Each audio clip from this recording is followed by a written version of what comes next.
मेरे घर में ये मिठाई इतनी ज़्यादा सभी को पसंद आई, यकीन माने फ्रेंड्स, इतनी टेस्टी, इतनी ज़बरदस्त ये मिठाई बनके तैयार हुई थी कि यकीन नहीं मानिएगा।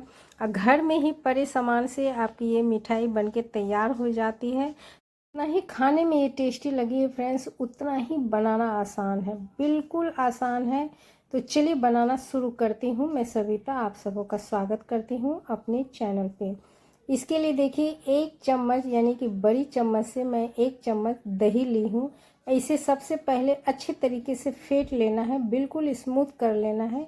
दाना दाना बिल्कुल भी नज़र नहीं आनी चाहिए। और एक बात का यहाँ ध्यान रखना है फ्रेंड, कि आपकी दही जो है बिल्कुल ताज़ी होनी चाहिए, फ्रेश होनी चाहिए, खट्टा बिल्कुल भी नहीं होनी चाहिए। दही को अच्छे तरीके से मैंने फेंट लिया है। इसके बाद यहाँ पे हाफ कप मैं सूजी का यूज कर रही हूँ।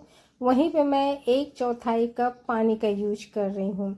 अब इसे अच्छे तरीके से सभी को मिक्स करके और काफ़ी ही अच्छे तरीके से फेंटना है, जब तक ये स्मूथ पेस्ट बनके तैयार ना हो जाए। तो फ्रेंड्स, मेरी यहाँ सूजी जो थी छोटी वाली दाने की थी। आपके पास यदि बड़ी दाने वाली है तो आप वो ले लीजिए, कोई फ़र्क नहीं पड़ता है, छोटी हो या बड़ी, कोई मतलब नहीं है। लेकिन फिर भी आपकी ये मिठाई उतना ही फ्लफ़ी, उतना ही टेस्टी ये बनके तैयार होगी। तो यानी कि सूजी से कोई मतलब नहीं है, आपकी छोटी हो या बड़ी हो। काफ़ी अच्छी तरीके से जितना ही आप इसे फेंटेंगे उतना ही स्मूथ ये आपकी मिठाई बनके तैयार होगी। तो चलिए मैं इसे अब ढक करके 5 से 10 मिनट के लिए रेस्ट पे रख देती हूँ, क्योंकि सूजी को फूलने में थोड़ी समय लगती है। तो इसे मैं साइड रखती हूँ 10 मिनट के लिए। तब तक आगे का प्रोसेस मैं शुरू करती हूँ। तो यहाँ एक बर्तन मैं ले ली हूँ, पैन, और इसमें मैं थोड़ा सा दूध में डालती हूँ। और पहले नीचे ही बर्तन रखना है, अभी गैस ऑन नहीं करना है। तो सबसे पहले नीचे ही आप पैन ले रखिए और उसमें देखिए मैं थोड़ा सा पहले दूध ली हूँ। और यहाँ जितना मैं सूजी ली थी उतना ही मैं यहाँ पे मिल्क पाउडर का यूज कर रही हूँ। तो चलिए मैं थोड़ी सी दूध में ये इस मिल्क पाउडर को पहले अच्छे तरीके से मिक्स कर लेती हूँ। कम दूध लेंगे तो दूध काफ़ी ही अच्छी तरीके से इसमें मिक्स हो जाएगी दूध पाउडर। यदि आप ज़्यादा दूध में मिलाएंगे तो अच्छी तरीके से मिक्स नहीं हो पाएगी, इसलिए शुरू में ही आप पहले थोड़ा सा दूध लें, उसमें अच्छी तरीके से मिल्क पाउडर को फेंट लें, यानी कि अच्छी तरीके से मिक्स कर लें। इसके बाद पूरा दूध इसमें डाल देनी है। तो यहाँ मैं यूज कर रही हूँ 1 गिलास दूध। जब अच्छी तरीके से मिक्स हो गई है मेरी थोड़ी सी दूध में मिल्क पाउडर, तो अब मैं यहाँ पूरा दूध डाल देती हूँ। फिर से मैं इसे अच्छी तरीके से मिक्स करती हूँ। अब चलिए इसे मैं गैस पे चढ़ा देती हूँ। तो यहाँ पे गैस का फ्लेम बिल्कुल आप लो टू मीडियम रखिएगा, हाई नहीं रखना है। यहाँ पे एक उबाल आने तक इसे अच्छी तरीके से पकाना है। तो इस तरीके से आप चलाइए, जब एक बॉयल आ जाएगी तब आगे का प्रोसेस इसमें शुरू करेंगे। जो भी मिलाना होगा एक बॉयल आने के बाद ही इसमें मिलानी है। तो फ्रेंड्स, एक बार आप इस मिठाई को ज़रूर बनाइए, इतनी टेस्टी, इतनी ज़बरदस्त लगी है, यकीन नहीं मानिएगा फ्रेंड्स। और ये देखिए मेरी बॉयल दूध में आ गई है। मैं ज़्यादा ऊपर आने नहीं दे रही हूँ क्योंकि छोटी बर्तन है, गिर भी सकती है। तो चलिए बॉयल आते ही मैं उसे चलाना शुरू कर देती हूँ। और यहाँ पे फ्रेंड्स मेरी दूध में बॉयल आ गई है। तो यहाँ पे मैं 2 चम्मच चीनी का यूज कर रही हूँ, यानी कि शुगर पाउडर का यूज कर रही हूँ। चीनी को पहले मैं अच्छे तरीके से ग्राइंड करके पाउडर बना ली थी, फिर उसे मैं मिक्स कर रही हूँ। और यहाँ पे फ्रेंड्स आप मिठास ऊपर नीचे कर सकते हैं, जैसी मिठास खाना चाहें तो उसके अनुसार आप चीनी यूज करेंगे। यहाँ पे मैं थोड़ी सी इलायची पाउडर और केसर का मैं धागा ले ली हूँ और इस तरीके से मैं मिक्स कर देती हूँ, जिससे इसमें जो है मेरी इस मिठाई में कलर भी अच्छी आए और इलायची का फ्लेवर भी आए। तो चलिए मैं इस दोनों को और चीनी पाउडर तीनों को अच्छे तरीके से मिक्स कर लेती हूँ। अब फिर से एक बॉयल आने तक इसे अच्छे तरीके से पकानी है। यहाँ पे गैस का फ्लेम अभी लो टू मीडियम ही रखिएगा, हाई नहीं रखिएगा, नहीं तो उबाल आने के बाद आपके दूध नीचे गिर सकती है। तो यहाँ पे देखिए फ्रेंड्स, मैं चलाती जा रही हूँ, साथ में साइड से जितनी भी मेरी मलाई बैठ रही है, क्रीम बैठ रही है, मैं सभी को समेटते हुए इस दूध में मिक्स करते जा रही हूँ। इससे आपकी दूध काफ़ी ही अच्छी तरीके से गाढ़ी हो जाएगी। देखिए काफ़ी बढ़िया से आपके दूध में मेरी बॉयल आ चुकी है। अब इसे इससे ज़्यादा नहीं पकाना है। और आपको दिख भी रही होगी कि मेरी दूध काफ़ी अच्छी तरीके से गाढ़ी हो गई है, क्योंकि इसमें मिल्क पाउडर भी मिलाया गया है। और बहुत ही मावा जैसा आपका ये फ्लेवर आएगी इस मिठाई में। बहुत टेस्टी लगती है फ्रेंड्स, सच पूछे फ्रेंड्स, आप एक बार इस मिठाई को, मैं बार बार बोल रही हूँ फ्रेंड्स, आप इसे ज़रूर बनाइए। बिल्कुल भी नहीं लगेगा कि आप इसे सूजी से तैयार किए हैं। रस मलाई की तरह बिल्कुल ये लगती है। और इसमें दूध पाउडर का यूज किया गया है, तो मावा का भी कमी नहीं लगती है। फ्रेंड्स, जितने भी मार्केट से आप मिठाई लेके आए, कितना भी अच्छा से लेके आए, अच्छा से अच्छा, महंगा से महंगा लेके आए, सभी में आपकी मिलावट ही रहती है। घर में बनी ये मिठाई हम सबों का शुद्ध और अपने हाथों से बनाई हुई है, तो इसमें कोई तरह का मिलावट नहीं है, तो बहुत ही टेस्टी अच्छी लगती है। तो चलिए मैं गैस को ऑफ़ कर दी हूँ। अब इसे मैं फिर से अच्छे तरीके से पेस्ट को मैं एक दो बार मिक्स कर ली हूँ। अब यहाँ पर मैं देखिए 2 चम्मच मैं यहाँ पे भी मैं मिल्क पाउडर का यूज कर रही हूँ, क्योंकि यहाँ पे हम लोग मावा का यूज नहीं कर रहे हैं। मिल्क पाउडर देने से आपका यहाँ मावा का फ्लेवर आएगी, बहुत ही अच्छी लगेगी। यहाँ पे मैं 2 चम्मच चीनी का यूज कर रही हूँ, यानी कि चीनी पाउडर का।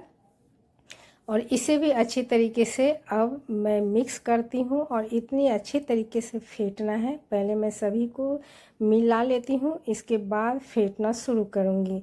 तो फ्रेंड्स, जितना ही आप मिक्सचर को फेंटेंगे, जितना ही फेंटेंगे, उतना ही स्मूथ और फ्लफी आपकी ये मिठाई बनके तैयार होगी, जालीदार बनके तैयार होगी। इसलिए इस बात का ध्यान रखिए। थोड़ा सा फेंटने में थोड़ी सी मेहनत लगती है फ्रेंड्स, बाकी कोई दिक्कत नहीं है। तो चलिए मैं इसे फेंट ली हूँ। थोड़ी सी गाढ़ी लग रही थी, तो मैं यहाँ पे पानी थोड़ा सा मिक्स कर दी हूँ। अब इसे फिर से मैं मिक्स करना शुरू कर रही हूँ। तो फ्रेंड्स, कई तरह के मिठाई आप सूजी से बनाए होंगे, और सूजी की भी कई मिठाई मैं पोस्ट भी की हूँ फ्रेंड्स, आप लोग उसे ज़रूर देखिएगा। सभी सूजी से मिठाई बनी हुई बहुत ही टेस्टी लगती है। तो ये देखिए कितनी अच्छी तरीके से लिक्विड मेरी डो तैयार हो गई है। तो उसमें मुझे और भी कुछ मिक्स करना है। उसके पहले मैं जिस बर्तन में डालूँगी साँचे में, तो उसमें मैं थोड़ी तेल से पहले ग्रीस कर लेती हूँ। मेरे पास छोटे छोटे कटोरी थे फ्रेंड्स, तो मैं छोटा छोटा ही कटोरा ली हूँ। आपके पास बड़े हैं तो आप बड़े ले सकते हैं। चलिए अब इसमें मैं थोड़ा सा नमक और थोड़ा सा मीठा सोडा मैं मिक्स करती हूँ। नमक देने से क्या होगी कि आपकी जो मिठास जो है उसको बैलेंस करेगी। अब उतना ही मैं थोड़ा सा पानी मिक्स करके और इसे फिर से अच्छी तरीके से इस लिक्विड को अच्छी तरीके से फेंट रही हूँ। आप देख रहे हैं फ्रेंड्स, फेंटते समय आपको दिख रही होगी कि काफ़ी ही स्मूथ बनके ये तैयार हुई है। और जितना ही ये स्मूथ रहेगी लिक्विड, उतना ही आपकी ये जो मिठाई है फ्लफ़ी फ्लफ़ी बनेगी और बहुत ही टेस्टी ये बनके तैयार होती है। चलिए मेरी मिक्सचर तो तैयार हो गई है। अब जिस बर्तन में मुझे डालनी है, तो चलिए एक एक करके मैं इसमें शिफ्ट करती हूँ, डालती हूँ एक एक चम्मच। तो यहाँ पे फ्रेंड्स, फिल करने से पहले एक बात का ध्यान रखना है कि आपको कटोरा को पूरा नहीं भरना है, क्योंकि जब ये फूलेगी तो ऊपर आ सकती है, और स्पेस रखना बहुत ज़रूरी है, नहीं तो ये गिर भी सकती है। इसलिए और पूरा फूल नहीं करना है। तो ये देख सकते हैं कि जैसे मैं सभी बर्तन में थोड़ा-थोड़ा स्पेस को छोड़ी हूँ। अब लास्ट में इसे अच्छे तरीके से टैप कर देती हूँ, और इसके बाद चलिए सभी प्रोसेस तो ख़त्म हो चुकी है। अब आगे का प्रोसेस शुरू करती हूँ। तो इधर मैं देखिए पहले से ही भाप मैंने स्टीम करने के लिए रख दी थी, पानी बॉयल होने के लिए, और काफ़ी अच्छी तरीके से मेरी पानी बॉयल हो गई है। सभी बर्तन को मैं कटोरे को एक जगह सेट कर देती हूँ, और इसे फ्रेंड्स कम से कम 10 से 12 मिनट के लिए रखना है। काफ़ी अच्छी तरीके से आपकी ये कुक हो जाएगी। तो चलिए मैं ढक देती हूँ, और ऊपर से ही मैं दिखाऊंगी कि कितनी अच्छी तरीके से आपकी ये कुक हो रही है। देखिए 5 मिनट के बाद ही दिखा रहे हैं फ्रेंड्स कि काफ़ी अच्छी तरीके से ये देखिए आपकी फट गई है, और फिर भी अभी पकी नहीं है, तो कम से कम 10 से 12 मिनट के लिए इसे रखना है। और ये देखिए मैं दिखा रही हूँ, गैस को मैं बंद कर दी हूँ और चलिए अब उतारती हूँ और इसे ठंडा के लिए रखती हूँ। जब ठंडा जाएगी तब आगे का प्रोसेस शुरू करूँगी, इसे डिमोल्ड करूँगी। जब तक ठंडाई नहीं आपको इसे नहीं निकालना है, नहीं तो ये टूट भी सकती है। और एक एक करके देखिए मैं सभी बर्तन को निकाल लेती हूँ, बस तुरंत ही ठंडा जाती है, ज़्यादा समय नहीं लगेगी। 5 मिनट के अंदर आपकी ये सभी ठंडा जाती है। और इसे चम्मच की मदद से देखिए मैं साइड से मैं हटा रही हूँ और काफ़ी अच्छी तरीके से ये आपकी डिमोल्ड हो जा रही है। और देख रहे हैं फ्रेंड्स कि कितनी फ्लफी फ्लफी बन के तैयार हुई है। आपकी फटी हुई से ही पता चल जाता है कि कितनी अच्छी तरीके से कुक हुई है। इस तरीके से देखिए मैं सभी बर्तन से मैं निकाल ली हूँ। अब चलिए आगे का प्रोसेस शुरू करती हूँ। अब बर्तन सबको मैं साइड रखती हूँ। अब जिस तरीके से आपको तैयार करना है, सजाना है, उस तरीके से इसे आप सजाइए। और जो भी आप ग्रेवी तैयार करके रखे हैं यानी कि चाशनी, चलिए एक एक करके मैं इसके ऊपर डालती हूँ। तो चम्मच से डालने पे फ्रेंड्स मुझे दिक्कत हो रही है, अच्छी तरीके से इसमें नहीं जा पा रही है, थोड़ा थोड़ा हो रही है। तो मैं क्या कर रही हूँ कि इसे एक कटोरे में भरती हूँ। अब इसे देखिए मैं इस तरीके से डालती हूँ। तो यहाँ पर फ्रेंड्स जितना ही ये रस पिएगा उतना ही ये आपकी मिठास लगेगी और बहुत ही टेस्टी, बिल्कुल रस मलाई जैसी ये आपकी मिठाई बनी है और वैसा ही स्वाद में लगेगा, बहुत टेस्टी लगती है फ्रेंड्स। तो इस बात का थोड़ा सा यहाँ ध्यान रखना है कि इसे पूरा रस अंदर तक जाना चाहिए। तो मैं देखिए छोटी सी प्लेट ली हूँ, तो इसमें मैं पूरा नहीं डाल पाऊँगी, तो मैं सिर्फ यहाँ पे आपको दिखा रही हूँ कि इस तरीके से आपको सारा रस इसमें पिला देना है, जिससे इसके अंदर पूरी रस चली जाए।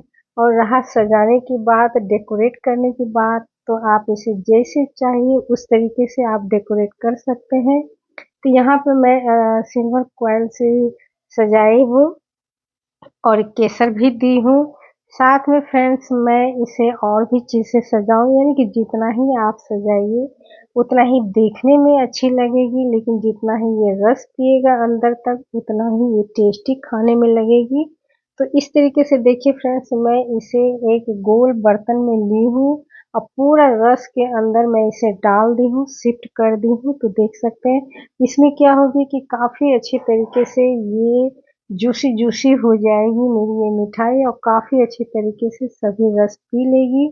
और पलट अलट करके हम मुझे इसे पिलाना है, जिससे ये काफ़ी ही प्यारी मिठाई बन के तैयार हो जाए। तो ये देख सकते हैं फ्रेंड्स, और इसे मैं फ्रिज के अंदर रख दी थी, तो रात में फ्रेंड्स मैं ये मिठाई बनाई थी, सुबह में मैं आपको ये दिखा रही हूँ। बहुत ही प्यारी लगती है, जब तक ये ठंडा नहीं जाएगी तब तक उतनी टेस्टी नहीं लगेगी फ्रेंड्स। तो इसलिए इसे फ्रिज में ज़रूर रखिएगा। फ्रिज में रखने के बाद कम से कम 1.5 से 2 घंटे के बाद आप इसे इस्तेमाल कर सकते हैं खाने में, और इस तरीके से आप इसे सर्व कर सकते हैं। तो एक बार आप इस मिठाई को ज़रूर बनाएं, बहुत ही टेस्टी ये बन के तैयार हुई है। तो फ्रेंड्स आज की मेरी ये मिठाई की रेसिपी आप लोग को कैसी लगी? यदि पसंद आई हो तो लाइक शेयर कमेंट जरूर कीजिएगा, और मेरे चैनल पर नए होंगे तो जरूर सब्सक्राइब कीजिएगा। अभी रक्षाबंधन आ रही है, आप इस मिठाई को जरूर बनाएं फ्रेंड, झटपट बनने वाली है और टेस्टी भी उतना ही लगती है खाने में। तो एक बार इसे जरूर बनाएं। तो चलिए फ्रेंड, फिर मैं नेक्स्ट वीडियो में आपसे मिलती हूँ नई रेसिपी के साथ। तब तक के लिए बाय।